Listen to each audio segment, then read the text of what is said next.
at 10,000.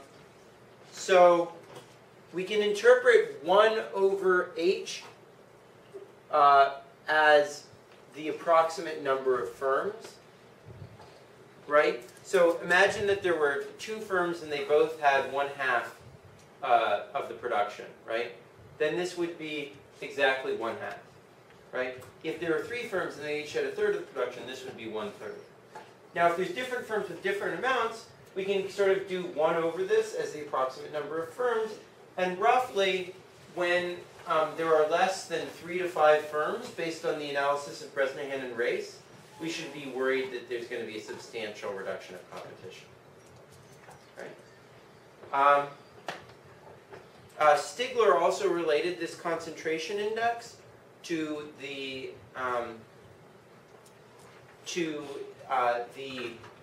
extent to which it's easy to have collusion, and we can also relate it to a Cournot industry. So remember that in a Cournot industry, the markup is equal to P prime times the amount that firm's producing, which is the same as the price over the elasticity times the firm's share. Right? Because this is, if we divide this by Q and multiply it by Q, then this is going to be exactly price over the elasticity, right? And then this will be QI over capital Q. And so if we then weight up the markups of the firms on a share-weighted basis, then the share-weighted average markup of the industry is exactly the Herfindahl index over the elasticity. Okay, so these are reasons why people pay attention to the Herfindahl index, and what they typically considered was that if mergers lead to a Herfindahl index above 1800, that's about leading to about 5 firms in the industry, or if they increase it by more than 300, then that merger gets flagged as potentially harmful.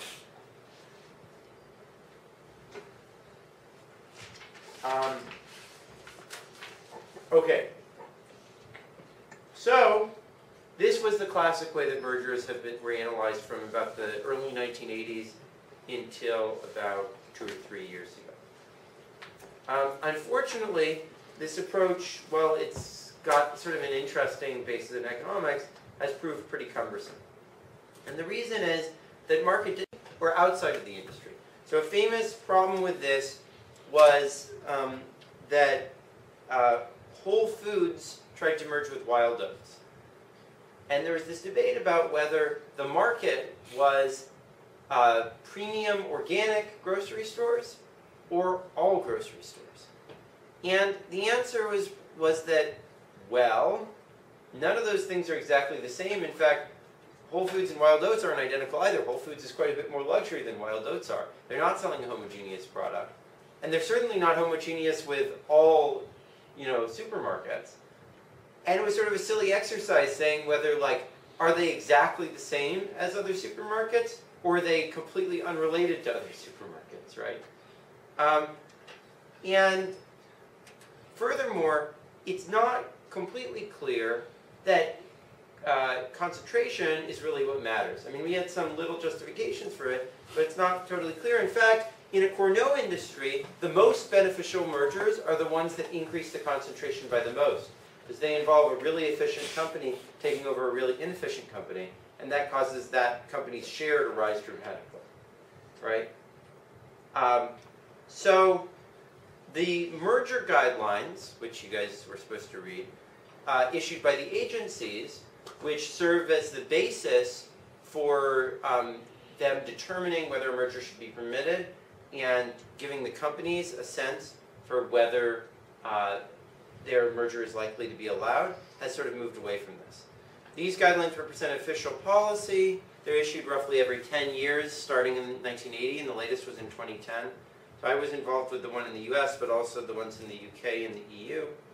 The 1992 guidelines were all based on Herfindahl-Hirschman index and market definition, but the new ones emphasize the logic that we were talking about in differentiated products industries. This stuff about upward pricing pressure, diversion ratios, and so forth. These were designed, yeah, Ben? This might be a dumb question. Yeah. Is this only allowed, they're only allowed to regulate publicly traded companies, or can they, or can private companies fall under? I'm pretty sure private companies fall under the purview of it, but I'm almost sure that private companies fall under the purview of it. But yeah, I'm not completely sure. That's a good question. I'm pretty sure it's private. So these were actually designed by Carl Shapiro and Joe Farrell, the new guidelines. They're two professors at Berkeley who were the heads of the antitrust economics groups at the FTC and the DOJ, and were the intellectual creators of the UPP in the first place. And progress on these guidelines continues to be ongoing, and new guidelines may continue to reflect more of the ideas above. So for example, the United Kingdom recently wrote a report on incorporating conjectural variations into the merger guidelines. Okay, so Sharada, what do you think are some of the most important considerations in thinking about a merger that we left out of the discussion above?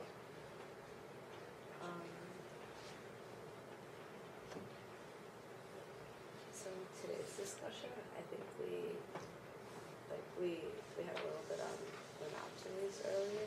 And Yeah. Like the amount of power that the amount of people who actually are interested in like consuming.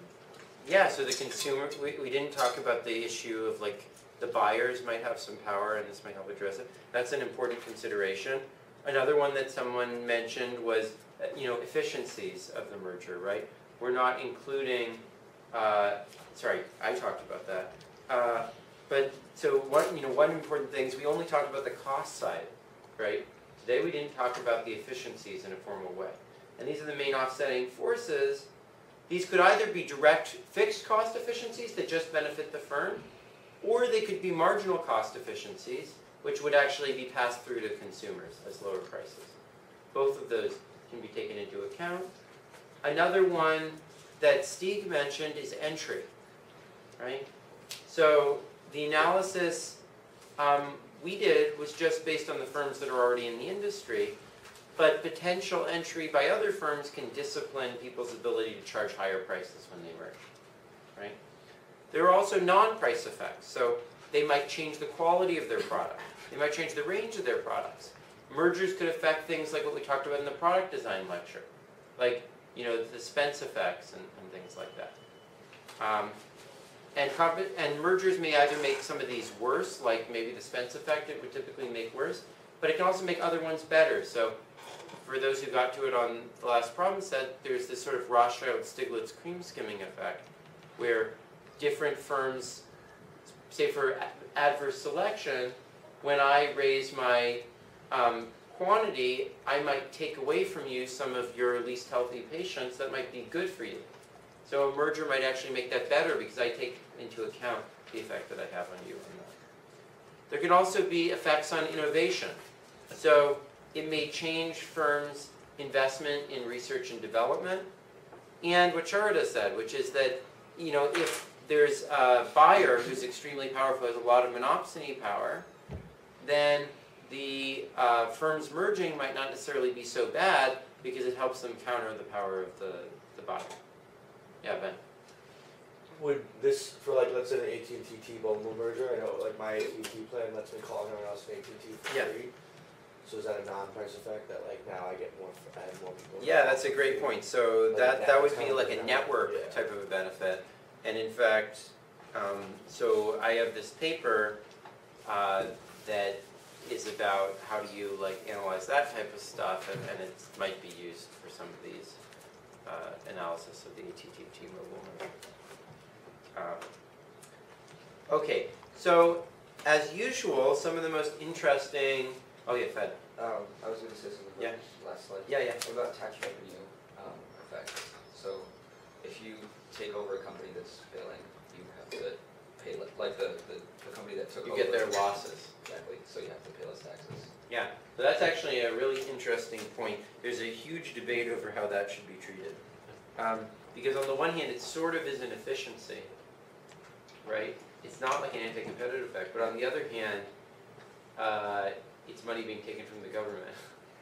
So not clear that that's so great. right? So there's a big debate over that. So, as usual, as I've sort of tried to highlight in all the public policy issues we've been dealing with, many of the most important aspects really don't show up in the guidelines at all, currently. So one thing is they don't talk at all about these pass-through issues, which obviously determine the size of price effect, even though we saw this was crucial. Another thing they don't do at all is they talk about a comprehensive analysis of the merger as a whole. But they don't talk about the fact that usually what's done to rectify the mergers is not that you just prohibit the companies from merging, but you force them to do various things. Like you have to sell off certain parts of the company that compete heavily with each other, so that we don't reduce competition in that market. But if you're going to do that, you should do a specific analysis of the effect of that divestiture, and not an analysis of the whole merger. So I think the guidelines should explicitly incorporate, here are potential remedies that we could do to make the merger better, and here's the analysis we would do to analyze each of those potential remedies, rather than just the merger overall. Another thing that's not incorporated at all is the sort of stuff we talked about in intellectual property, that the deadweight loss may be small, that may not be the most important part. The most important part may be the effect that allowing or disallowing the mergers has on which firms have an incentive to get into the industry in the first place. And that's completely left out. The profits created by a merger are an incentive for firms to get into the industry, and I'm working with Jean Tirole right now on exactly that problem. Another issue is too big to fail. So banks might merge specifically because it makes the government afraid of letting them fail, and therefore allows them to get cheaper borrowing in the markets because the markets think they'll get bailed out. And in fact, there was a giant wave of mergers between banks, some of it encouraged by the government, after the financial crisis, because everyone realized that they wouldn't survive unless they were part of some big conglomerate that the government had to be scared would go bust, right? So this might help achieve bailouts, but perhaps not be in the public interest, right? Another thing that you'll be asked to explore in the problem set is political implications of mergers. So again, all these things I think are great possibilities for BA theses. I'm a few minutes early, so I can answer questions, or you guys can just have a great Thanksgiving. Hopefully I'll see you guys, or at least a good chunk of you guys, on Sunday for the screening. We'll have